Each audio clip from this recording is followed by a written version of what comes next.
Pocos nombres en la historia evocan tanto asombro como Alejandro Magno. Genio militar, gobernante visionario y un hombre cuya ambición no conocía límites. Forjó un imperio que se extendía desde Grecia hasta la India. Pero ¿cómo ascendió al poder? ¿Cuál fue su mayor logro? ¿Y cómo se desmoronó su imperio tras su repentina y misteriosa muerte? Hoy exploramos la vida, las conquistas y el legado de una de las figuras más fascinantes de la historia. Alejandro III de Macedonia nació en el año 356 AC en Peia, la capital de Macedonia.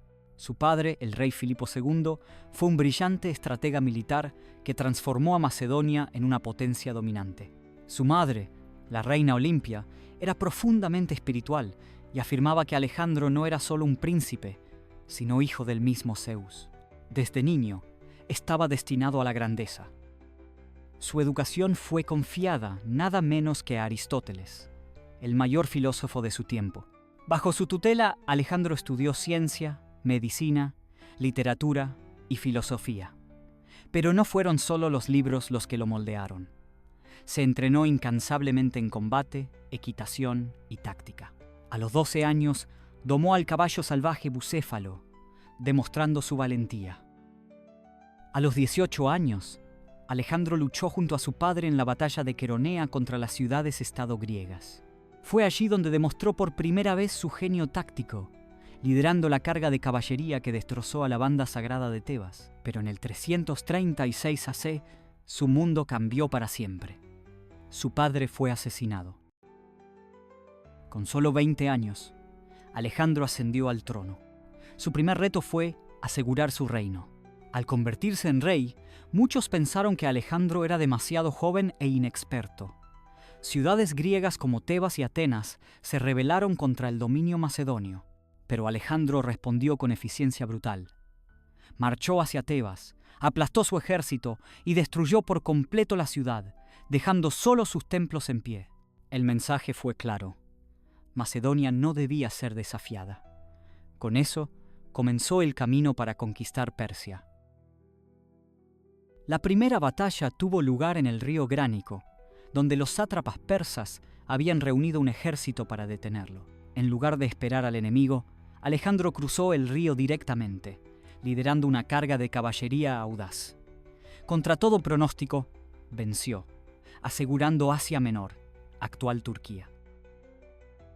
En el 333 AC, Alejandro enfrentó al rey persa Darío III en Isos.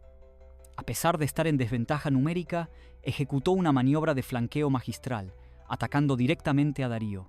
La caballería macedonia rompió las líneas persas y Darío huyó, abandonando a su familia y su ejército.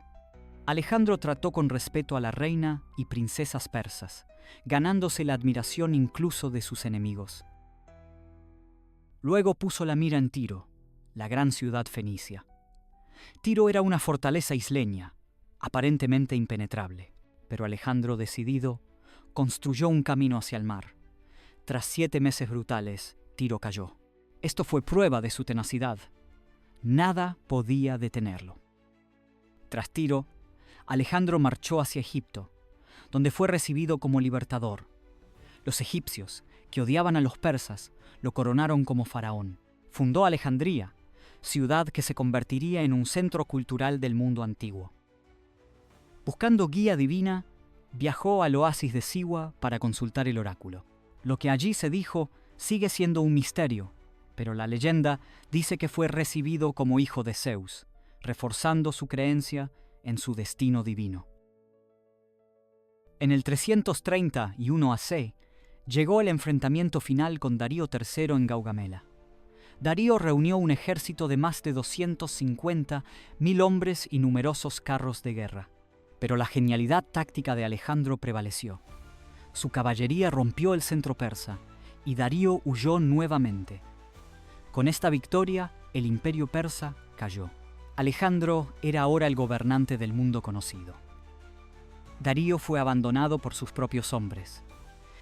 Besos, un sátrapa de confianza, vio una oportunidad y lo traicionó ordenando su muerte. Darío fue mortalmente herido y mientras yacía muriendo maldijo a Besos y le dijo que Alejandro lo vengaría. Aunque Darío era su enemigo, Alejandro sentía un profundo sentido del honor. No podía permitir que la traición de un rey quedara impune, especialmente no por uno de sus propios hombres. Alejandro capturó rápidamente a Besos y lo utilizó como ejemplo, ejecutándole públicamente como una advertencia de que la traición no sería tolerada, sin importar quién fuera el enemigo. En el 326 AC, Alejandro llegó a la India y se enfrentó al rey Poros en la batalla de Lidaspes. Aunque el ejército indio contaba con elefantes, carros y tropas numerosas, Alejandro utilizó tácticas inteligentes y venció. Admirado por su valentía, Alejandro perdonó a Poros y lo convirtió en aliado. Cuando Alejandro llegó al río Gífasis, el actual río Beas en India, planeaba avanzar más hacia el este, adentrándose en lo desconocido. Pero esta vez, sus hombres se negaron. Sus hombres habían llegado a su límite. Después de 8 años de campaña ininterrumpida, ya no podían más. Alejandro había enfrentado oposición antes, pero nunca de sus propios hombres. El ejército lo había seguido a través de desiertos, montañas y ríos. Habían ganado todas las batallas, pero a un costo terrible. Cuanto más marchaban, menos comprendían el objetivo de su rey. Habían conquistado Persia, habían aplastado a todos sus enemigos. ¿Qué más había que demostrar? Coeno, uno de sus generales más confiables, habló en nombre del ejército. Le dijo a Alejandro que sus hombres estaban cansados, que lo habían dado todo, y que no podían seguir más allá. Le rogó a Alejandro que escuchara, no como rey, sino como un líder que siempre había marchado junto a ellos. Alejandro estaba furioso, se sentía traicionado. Los había conducido a victoria tras victoria. Había compartido sus dificultades, marchando con ellos, luchando en las líneas del frente. Pero ahora, cuando estaba al borde de lo desconocido, sus hombres se negaban a seguirlo. Alejandro irrumpió de vuelta en su tienda. Se encerró, negándose a comer o hablar con nadie durante 3 días. Esperaba que su silencio rompiera su resolución. Quería que le suplicaran continuar. Pero el ejército no cedió. Durante años, había creído que era invencible, destinado a gobernar el mundo. Ahora, por primera vez, enfrentaba algo que no podía conquistar, la voluntad de sus propios hombres. Finalmente, Alejandro salió. Se paró frente a sus soldados y dijo: «Regresaremos a casa». La decisión estaba tomada, pero no fue una derrota a sus ojos. En cambio, convirtió el momento en una victoria simbólica, declarando que los dioses les habían permitido llegar tan lejos como se suponía que debían llegar. Pero Alejandro no tomó la ruta fácil de regreso a casa. En lugar de seguir sus pasos a través de las tierras fértiles de Persia, eligió un camino mortal: el desierto de Gedrosia, lo que hoy es el sur de Irán y Pakistán. ¿Por qué? Algunos dicen que fue una decisión táctica. Otros creen que fue un castigo, una manera de poner a prueba a su ejército una última vez. El desierto era abrasador, con poca agua, y miles de hombres perecieron por el calor y la inanición. Algunos dicen que Alejandro estaba castigando a sus hombres por su desafío, aunque otros creen que simplemente subestimó la dificultad del viaje. Cuando llegaron a salvo a Babilonia, más de 10.000 hombres habían perecido. Algunos historiadores argumentan que esta fue la mayor pérdida de vidas que Alejandro sufrió jamás. A pesar de todo, Alejandro había logrado lo imposible.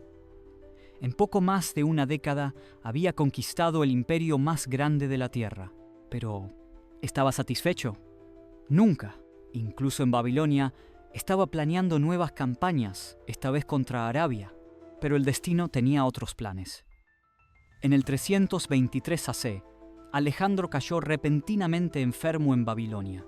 Fiebre, debilidad y parálisis comenzaron a manifestarse. Después de 12 días de agonía, el más grande conquistador de la historia murió con solo 32 años. ¿Pero cómo murió?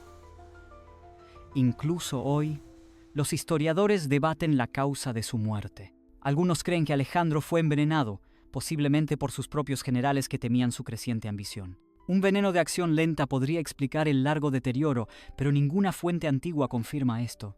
Otros argumentan que murió de causas naturales como malaria, fiebre tifoidea o el virus del Nilo Occidental.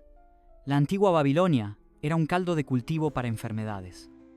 Una teoría más moderna sugiere que padecía el síndrome de Guillain-Barré, una rara condición que causa parálisis pero deja intacta la mente, lo que explicaría por qué su cuerpo no mostró signos inmediatos de descomposición. Después de su muerte, sus generales lucharon por su imperio y su cuerpo se convirtió en un símbolo de legitimidad. Inicialmente, se suponía que sería enterrado en Macedonia, pero uno de sus generales más poderosos, Ptolomeo I, secuestró la procesión fúnebre y llevó el cuerpo a Egipto. El cuerpo de Alejandro fue colocado en Memphis y más tarde trasladado a la gran ciudad de Alejandría, donde fue exhibido en un sarcófago de oro. Emperadores romanos, incluidos Julio César y Augusto, visitaron la tumba para rendir homenaje al gran conquistador. Luego, la tumba desapareció. Hasta el día de hoy, la ubicación de la tumba de Alejandro sigue siendo uno de los mayores misterios de la historia. Muchos creen que ya se oculta bajo la Alejandría moderna. Otros sugieren que fue destruida durante los numerosos terremotos que azotaron la ciudad. ¿Podría su cuerpo seguir allí afuera, esperando ser descubierto? Aunque su imperio colapsó tras su muerte, la influencia de Alejandro ha perdurado por más de 2000 años, pero Alejandro no está exento de controversia. Algunos lo ven como un visionario, mientras que otros lo consideran un conquistador despiadado que dejó destrucción a su paso. ¿Fue un invasor brutal? Si bien difundió la cultura griega, sus conquistas fueron a menudo implacables. Las ciudades que se resistieron como Tebas y Tiro fueron completamente destruidas. Miles de personas fueron asesinadas o esclavizadas. Entonces, ¿fue realmente grande Alejandro? Construyó un imperio en solo 11 años. Nunca fue derrotado en batalla. Un genio militar, cuyas estrategias aún se estudian hoy en día. Moldeó el mundo antiguo como nadie antes que él. Pero también fue despiadado, ambicioso, y su vasto imperio colapsó en el caos en cuanto murió, mientras sus generales luchaban por el control. Macedonia misma atravesó un período de intensa inestabilidad, guerras civiles y constantes cambios de gobernantes, hasta que en el año 168 AC, Roma aplastó decisivamente al rey Perseo y puso fin a la independencia macedonia. Macedonia fue dividida en 4 repúblicas títeres, y para el 148 AC se convirtió en una provincia romana.